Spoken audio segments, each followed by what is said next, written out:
அஸ்ஸலாமு அலைக்கும் வரஹ்மத்துல்லாஹி வபரகாத்து. அன்புக்கினிய சகோதர சகோதரிகளே, பிரமத அன்பர்களே, நண்பர்களே, இது மறை கூறும் இறைத்தூதர்கள் பாகம் 65. நபி இப்ராஹிம் அலைஹிஸ்ஸலாம் அவர்களுடைய வரலாற்றில் பாகம் 4.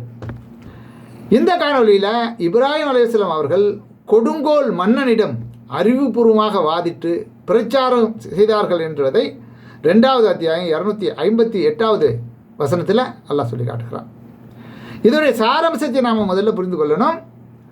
அல்லாஹு ரப்புல் ஆலமீன் அகில உலகையும் படைத்து பரிபாலித்து என்ன ஒவ்வொரு கணமும் ஒவ்வொரு வினாடியும் அவன் இதற்காகவே தன்னை உட்படுத்தி கொண்டிருக்கிறான். அப்போ அவனால் படைக்கப்பட்ட நம்ம கல்யாணம் காட்சி பண்ணிக்கிட்டு சொத்து சுகம் சேர்க்கணும், பிள்ளைகளுக்கு படிப்பு கொடுக்கணும், நல்ல மேல் நிலைமைக்கு வரணும் அப்படிங்கிற நோக்கத்தில் குடும்பத்தை மட்டுமே கவனத்தில் கொண்டு இந்த உலக வாழ்க்கையை மட்டுமே முழுமையாக நம்பி வாழக்கூடியவர்களாக நாம் இருக்கிறோம். இதில் நபிமார்களுடைய வரலாறை ஒழுங்காக நாம் புரிந்து கொண்டால்தான் நம்முடைய வாழ்க்கை தத்துவம் என்ன, எதற்காக அல்லாஹ் நம்மளை படைத்திருக்கிறான் என்பதை நம்ம புரிந்து கொள்ள முடியும். அதனால்தான் இந்த நினைவூட்டல். இதில் அல்லாஹ் ரப்புல் ஆலமீன் சொல்லி காட்டுகிறான், தனக்கு அல்லாஹ் ஆட்சியை கொடுத்ததற்காக இப்ராஹிமிடம் அவரது இறைவன் குறித்து தர்க்கம் செய்தவனை நீர் அறியவில்லையா? ஒருத்தன் தர்க்கம் செஞ்சுருக்கான். யார் அவனுக்கு அல்லாஹ் ஆட்சி அதிகாரத்தை கொடுத்து ஆட்சியில் இருக்கிறான். அவன் ஒரு ஆட்சியாளர், ஆட்சி தலைவன். அந்த திமிரில் இப்படி தர்க்கம் செய்கிறான் என்று அல்லாஹ் சொல்லி காட்டுகிறான். அறியவில்லையான்னு சொல்லிட்டு, என் இறைவன் உயிர் கொடுப்பவன், அவன் மரணிக்க செய்பவன்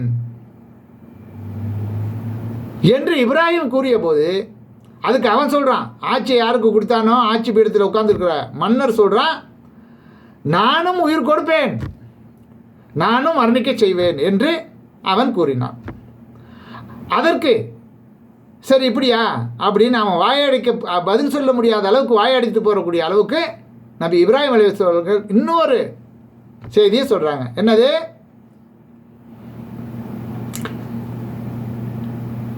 அல்லாஹ் எனது இறைவன் கிழக்கில் சூரியனை உதிக்க செய்கிறான், எனவே நீ அதை மேற்கில் உதிக்க செய் பார்ப்போம் என்று இப்ராஹிம் கேட்டார். உடனே ஏக இறைவனை மறுத்த அவன், அந்த மன்னன் வாயடைத்து போனான். அநீதி இழைத்த கூட்டத்திற்கு அல்லாஹ் நேர்வழி காட்ட மாட்டான் என்று 2வது அத்தியாயம் 258வது வசனத்தில் அல்லாஹ் சொல்லி காட்டுகிறான்.